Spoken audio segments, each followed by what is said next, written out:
Bom, e vamos à matéria. Hoje é um vídeo rápido e vocês vão ver nesse vídeo aí um socialista, aquele socialista raiz, né? É o Fernando Gabeira, né? Mas ele é consciente. Eu acho que ele é coerente em todas as vezes que ele dá ele fala alguma coisa a respeito da esquerda. E não deixou de ser, desta vez, ele deu uma entrevista e falou, né? E eu não concordo com ele quando ele usa o mesmo adjetivo, um mesmo adjetivo para se referir ao jornalista português chamando o Sérgio de blogueiro. E é exatamente dessa forma que a grande imprensa chamou o Sérgio Tavares de blogueiro, né? Nós estamos falando a respeito daquele fato que aconteceu ali no dia 25, quando o Sérgio Tavares, um jornalista, que veio cobrir a manifestação do dia 25 de fevereiro, em apoio aí ao ex-presidente Jair Bolsonaro, e então teve aquele problema lá que a Polícia Federal parou o Sérgio Tavares, parou não, deixou ele detido ali, pegou pegou o passaporte dele, reteve o passaporte dele, né? E teve um depoimento dele lá.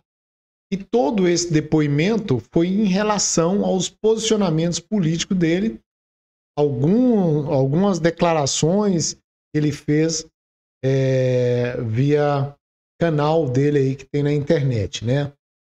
Ele é um jornalista independente, então ele fala sobre a política aqui no Brasil, a política lá também em Portugal. Ele tem muitos seguidores aqui no Brasil. E a gente está vendo o que acontece hoje com os jornalistas aqui no Brasil que resolvem falar alguma coisa com relação ao governo que está hoje aí, ou então com relação ao a algum ministro do STF. E vamos ser sinceros, ele ainda foi suave, o Fernando Gabeira. Ele ainda foi suave com as críticas, né? Como ele é coerente, ele fala a verdade e realmente falou a verdade, só nesse detalhe aí que eu disse, né? Tem mais algum detalhe aí que eu vou explicar, mas ele não diz que estamos em um verdadeiro estado de exceção. Deveria ter falado, porque é exatamente isso que a gente consegue observar aqui no Brasil. E é isso mesmo.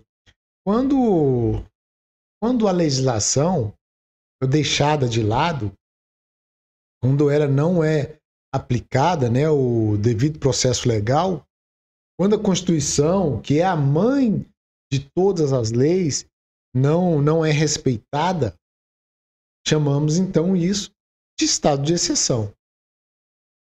Mas ele toca num ponto bem importante que a maioria dos brasileiros não tem ciência, não tem conhecimento. Principalmente essa maioria que eu falo aí, que não está nas redes, né? Nas redes sociais, e assiste só a Globo, assiste aquelas emissoras de TV que não traz toda a verdade do que está acontecendo hoje no país. Ou fazendo aquela passada de pano. E a imprensa tradicional, como eu disse aí, né, não se interessa em divulgar. E a gente faz ideia por quê. Então, ele falou aí sobre aquele pagamento das multas advinda da corrupção descoberta pela Operação Lava Jato, né? Que as empresas teriam que pagar ou terão que pagar, né? E os partidos de esquerda, aqueles que a gente chama de satélites do PT, recorreram para que essas empresas não pagassem essas multas que Isso depois dos acordos aí de terem passados por todos os trâmites, já tudo assinado, já eu acredito até que já começaram a pagar isso, né? Mas esses partidos entraram na justiça. Agora pensa bem. E o Gabeira ainda disse que o STF está se preparando para anistiar essas dívidas. Que são bilhões e bilhões de reais. Uma só empresa, ela fez um acordo para pagar mais de 10 bilhões de reais. Sem contar que o relator desse processo é o digníssimo ministro Dias Toffoli e o escritório, né, encarregado que está nesse caso aí, encarregado por essa causa, né, de mais de 10 bilhões de reais, né, tem aí à frente, porque é no escritório dela, né, da esposa do ministro Dias Toffoli. E o Gabeira também não tocou nesse ponto. Ele não falou disso. Mas é importantíssimo esse posicionamento do Gabeira, apesar de acreditar que na toada que está vindo aí alguns ministros do STF, pouco importa para eles quem esteja fazendo críticas. Mas é um absurdo. Nós vamos ver e ouvir o que o Gabeira falou aí na entrevista, né? Então vamos lá. Mas a nossa concordância começa a desaparecer quando as pessoas pensam que houve uma manifestação e pronto, não há o que refletir sobre ela. Eu sou daqueles que acham que é preciso refletir. O Bolsonaro é um político que está sob a carga do governo, da Polícia Federal, da Justiça e da grande imprensa. No entanto, ele conseguiu mobilizar milhares de pessoas. Não creio que nenhum político brasileiro, nesse momento, exceto possivelmente o próprio presidente da República, tenha condições de mobilizar tanta gente. E isso é um dado importante. Como que uma pessoa tão desgastada, através da imprensa e pela pressão das instituições, continua com tanto apoio popular.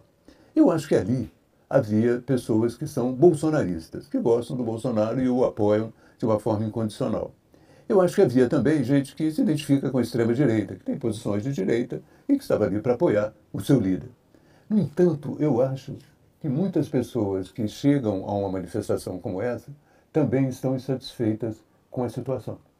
Eu acho que elas estão insatisfeitas com o governo, estão insatisfeitas com o Supremo Tribunal Federal e estão insatisfeitas com a grande imprensa. Isso é algo que merece uma reflexão. Acho que grande parte dessas pessoas mantém uma certa oposição ao que está acontecendo no Brasil e também considera que a carga sobre o Bolsonaro, às vezes, é desproporcional.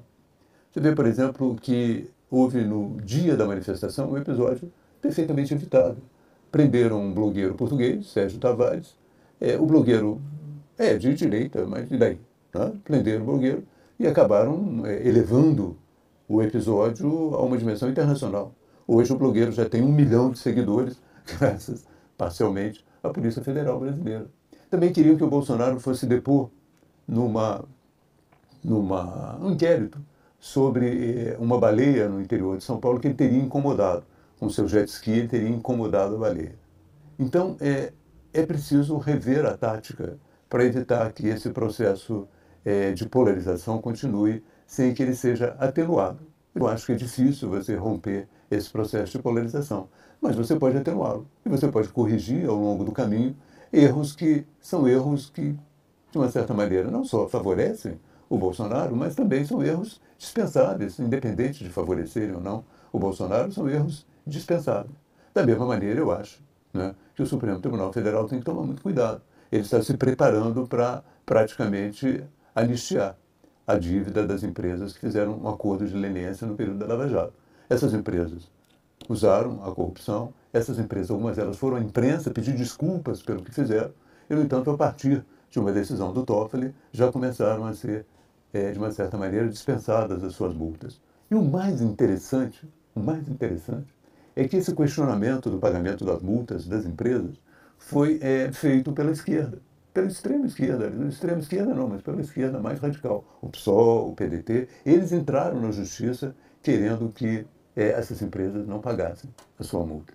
Então eu fico perguntando, que país é esse? É uma jabuticaba bem brasileira, né? Partidos de esquerda entram na justiça para aliviar a multa de empresas que devem ao Tesouro Nacional. Algumas delas, como no caso da JF, devem também, a sua dívida é importante também para os pensionistas, para os aposentados. Então, é um país, realmente uma jabuticaba brasileira. Você tem a esquerda perdoando multas, ou trabalhando para perdoar multas, de empresas, algumas delas que devem também aos aposentados, aos fundos de pensão, que dependem enormemente desse dinheiro para seguir adiante. É um caso difícil de se entender. Essas coisas todas fazem com que, não só que exista polarização, eu acho que ela já tem uma base, como eu disse, muito grande na internet, mas elas fazem com que o Bolsonaro consiga, de uma certa maneira, como é um líder que ainda está vivo e que ainda incorpora, de uma certa maneira, uma resistência ao governo de sair, o Bolsonaro atraia um número de seguidores muito maior do que atrairia, porque ele continua sendo, de uma certa forma, aquilo que ele representou em 2018, uma espécie de catalisador da insatisfação popular com essas instituições, com o governo, com a Polícia Federal, com o Supremo Tribunal Federal, com a imprensa e até com a academia. Bom, só para fazer as duas observações, eu ia terminar com o vídeo do Gabeira, mas eu observei e não falei no início da minha apresentação, mas o Gabeira, ele fala aí também sobre a manifestação ali do dia 25, né? E aí, inclusive, coloca lá que não foram todos bolsonaristas, mas que foram também ali a direita, a extrema direita, né? E pessoas que estão descontentes, é claro que são todos apoiadores do Bolsonaro, mas ele utiliza essa frase aí de extrema direita, como a imprensa e a esquerda vem sempre jogando esse papo furado, dizendo que aqui nós temos uma extrema esquerda. Mas a extrema esquerda para eles é quem carrega uma Bíblia na mão, quem faz orações, né? É o pessoal conservador. Isso aí é extrema direita para ele. Extrema direita. E aí, por outro lado, eu observei também ele falando sobre a esquerda que fez o pedido lá ao STF para não cobrar as multas aí dos corruptos, né? Então, ele começou a falar a extrema esquerda, depois ele se corrigiu.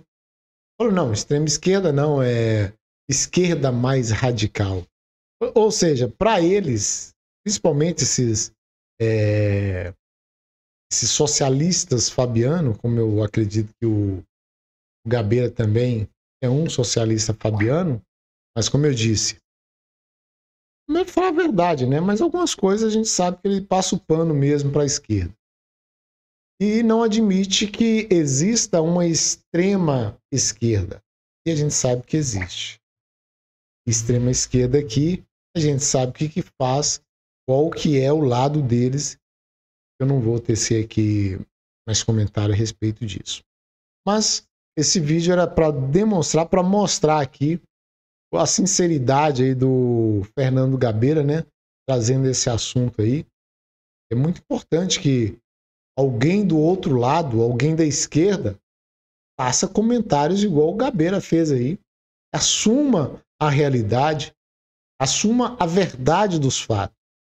O que a gente vem notando na grande imprensa, na grande mídia e na esquerda brasileira, é eles fazerem uma forma de não trazer a verdade, trazer sempre a narrativa e esconder a verdade. E no Gabeira a gente já viu bem diferente. No próximo vídeo eu vou trazer também o Ciro Gomes. Ele também foi muito sincero, falou algumas verdades sobre esse governo que está aí. Não vou trazer agora para o vídeo não ficar muito longo, mas no próximo vídeo a gente tem o Ciro Gomes para mostrar aí o que foi que ele andou falando a respeito desse governo. Pois é, ficamos por aqui.